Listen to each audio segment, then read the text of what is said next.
Hello, সুপ্রভাত সবাইকে। আমি কবিতা চলে এলাম আরও একটা নতুন ভিডিও নিয়ে। শেষের কয়েকটা দিন একটু ঝামেলার মধ্যে দিয়েই গেল।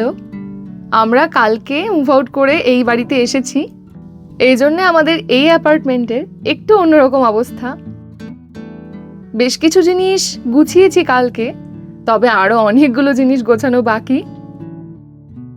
আমার এখানে এসে সবচেয়ে বেশি যেটা ভালো লেগেছে সেটা হচ্ছে আমার এখানকার ব্যালকনি আমার সবসময় ভীষণই প্রিয়। এদেশে আসার পরে যতগুলো অ্যাপার্টমেন্টে আমি ঢুকেছি সব জায়গাতেই ব্যালকনিটা বেশ একটু খোলামেলা জায়গা, তো ওখানে একটু গাছ লাগিয়ে রাখলে ভালোও লাগে বেশ। তবে ওই বাড়ি থেকে সেরকম গাছ এখনও নিয়ে আসতে পারিনি।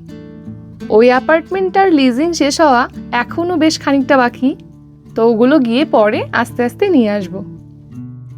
এই যে শুধু এই একখানা টবই নিয়ে এসেছি।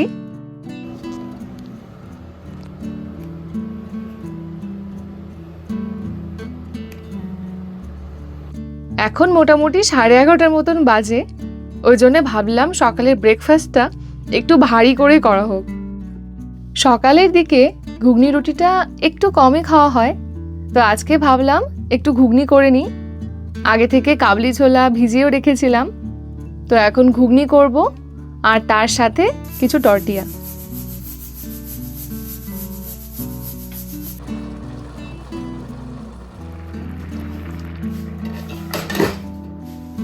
ওদিকে কাবলি ছোলার ঘুগনিটা হচ্ছে, আর এখানে এই যে টর্টিয়া, এইটা এখন খাওয়া হবে। এই টর্টিয়াগুলো একদম রেডি করে ভেজে প্যাকেটে রাখা থাকে, আর চাইলে এটাকে যেমন আছে তেমনি নিয়ে একদম ডাইরেক্ট খাওয়া যায়। তবে আমরা আবার যখনই খাই তখন ওটাকে বের করে একবার হালকা করে সেঁকে নিই তাওয়াতে। কখনো ঝটপট যদি একটা দুটো রুটি খেতে মন চায় তখনকার জন্য টর্টিয়াটা বেশ ভালো, আর না হলে অন্য সময় রুটি বানিয়ে সে তো খাওয়া হয়ই।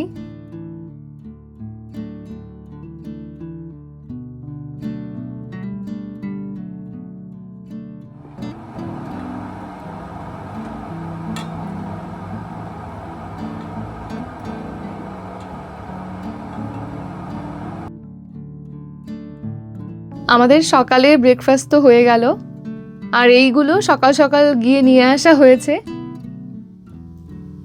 ইন্ডিয়ান গ্রসারির যা যা বাজার ছিল সেগুলো আজকেই করে নিয়ে এলাম। শেষের 2-1 দিন আগে ওই বাড়ি থাকতেই করতে হতো, কিন্তু তারপর ভাবলাম এতগুলো জিনিস আবার সেখান থেকে টেনে আনতে হবে, ওই জন্য এই বাড়িতে এসেই আগে ওই বাজারটা করে নিয়ে এলাম। আজকে বাজারে অনেক রকমের আম এসেছে, 3-4 রকমের আম দেখলাম, আর আমি সবগুলোই অল্প অল্প করে নিয়ে এসেছি। ভাবছি এইবার আমগুলো খেয়ে যেটা সবচেয়ে বেশি ভালো লাগবে এর পরের বার গেলে সেই আমটাই বেশি করে আনবো। আম তো এনেইছি, তবে বাজারে গিয়ে আজকে আরও একটা দারুণ জিনিস পেয়েছি। এই যে মিষ্টি কুমড়োর শাক পেয়েছি আজকে, আর পেয়ে আর কোনো বাদ দেওয়া নেই, এটা অবশ্যই নিয়েছি। এখানে বাজারে গেলে বেশিরভাগ জিনিসই সারা বছর পাওয়া যায়, যেমন সেটা লাউ হোক বা মিষ্টি কুমড়ো হোক, তারপর ভেন্ডি হোক, প্রতিটা জিনিসই সারা বছর পাওয়া যায়। তবে এই মিষ্টি কুমড়োর শাকটা আমি সারা বছর খুব একটা দেখি না, খুব কমই এটা দেখি, ওই জন্য আজকে যখন পেলাম তখন একেবারে নিয়ে এলাম। বাজারগুলো এখন তুলে রাখবো, আর আজকে দুপুরের রান্নায় মিষ্টি কুমড়োর ওই ডোগা পাতা দিয়ে কিছু একটা রান্না করব।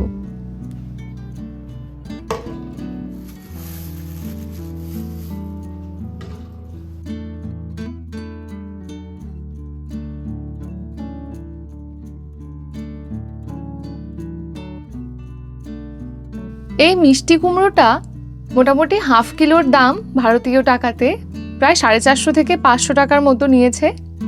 তো এটার মধ্যে 1/2 কিলোরও বেশি আছে, টোটাল মোটামুটি $7 মতো পড়েছে। কুমড়োর শাকটাকে এখন আমি ভালো করে পরিষ্কার করে ছাড়িয়ে নেব, আর আজকে দুপুরবেলায় একটু ডালের বড়া করে তার সাথে রান্না করব। তার আগে কটা ভালো করে পাতা দেখে বেছে রাখি, কারণ কুমড়ো পাতার বড়াটাও দারুণ লাগে। চালের গুঁড়ো টুড়ো দিয়ে করলে ভীষণই মচমচে আর দারুণ খেতে লাগে। তো কয়েকটা ভালো পাতা দেখে তুলে রাখছি এখানে।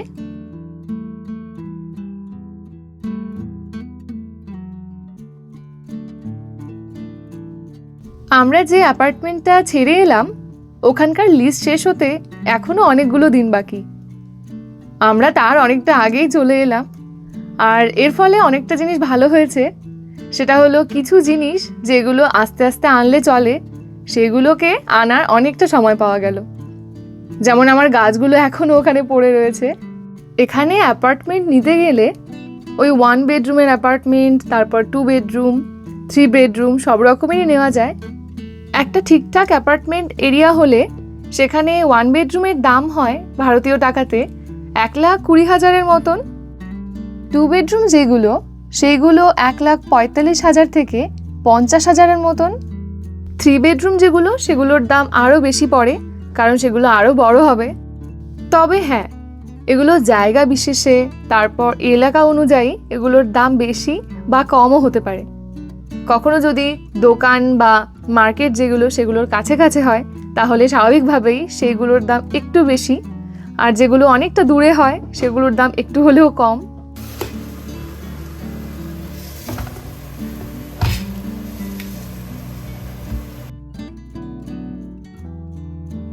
আজকে খুবই সাধারণভাবে কুমড়ো শাক রান্না করব।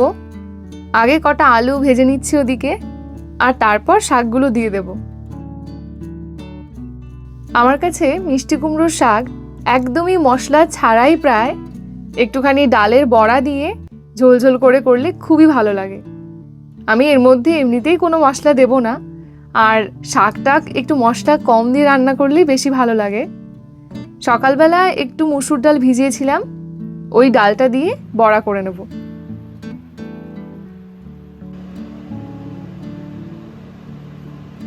বাইরেটায় বেশ সুন্দর রোদ উঠেছে। আজকে বিকেলবেলার দিকে দেখলাম যে বৃষ্টি আসার সম্ভাবনা, তবে আকাশটা ভালোই পরিষ্কার, দেখে মনে হচ্ছে না যে বিকেলে কোনো বৃষ্টি হবে। আর না এলেই বরং ভালো, তাহলে বিকেল দিকটা বাইরে থেকে একটু হেঁটে আসবো।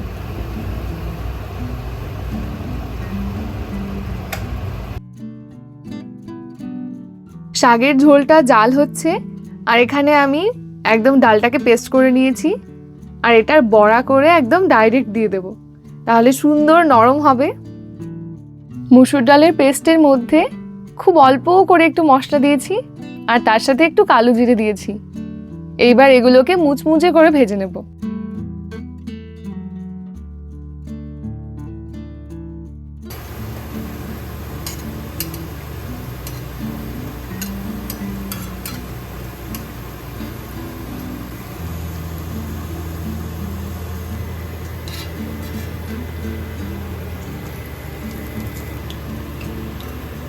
এই যে তখন মিষ্টি কুমড়োর পাতাগুলো পরিষ্কার করার সময় কয়েকটা পাতা আলাদা করে রেখেছিলাম, তো সেইখান থেকে কয়েকটা নিয়েছি। এই কয়টা আজকে ভাজবো, আরও কয়েকটা রেখে দেব। এর মধ্যে বেসন দিয়েছি আর চালের গুঁড়ো নিয়েছি। এইবারে কুমড়ো পাতাগুলোকে মুচমুচে করে ভেজে তুলব। আজকে শাকটাও আনা হয়েছিল অনেকটাই, ওই জন্য একবারে কেটে পরিষ্কার করে রেখেছি। তো সেইখান থেকে কিছুটা রান্না হলো আজকে, আর বাদ বাকি কিছুটা ফ্রিজে রেখেছি, সেটা পরে একদিন ইচ্ছে হলে সঙ্গে সঙ্গে করে নেওয়া যাবে।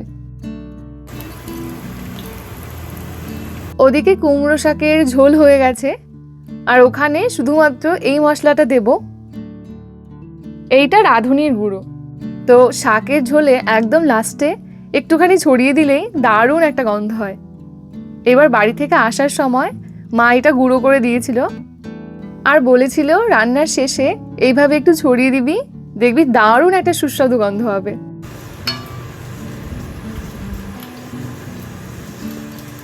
এই দুটো কুমড়ো পাতা ভাজা হয়ে গেলে আজকে রান্না কমপ্লিট। আর আজকে প্রচুর কাজ আছে, ঘরের অনেকগুলো জিনিস এখনো ঠিকঠাক করে গোছাতে হবে। আজকের ব্লগটা তাহলে এখানেই শেষ করছি, আবার দেখা হবে একটা নতুন ব্লগ নিয়ে। সবাই খুব ভালো থেকো, আর আজকের ব্লগটা কেমন লাগলো সেটা অবশ্যই জানিও। সবাইকে টাটা।